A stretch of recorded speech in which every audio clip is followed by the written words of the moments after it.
Use hoverboard in Subway Surfer.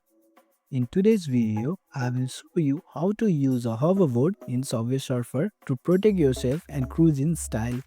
Let's jump right in. Open your Subway Surfer application.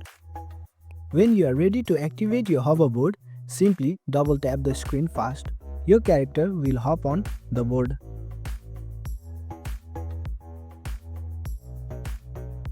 Hoverboard lasts for 30 seconds and protect from crashing once.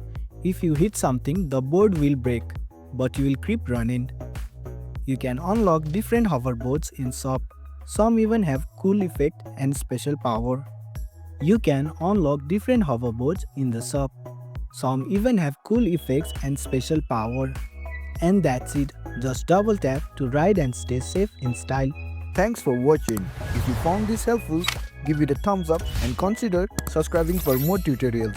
Drop a comment if you have questions or suggestions for future videos. And don't forget to check out our playlist. See you in the next one.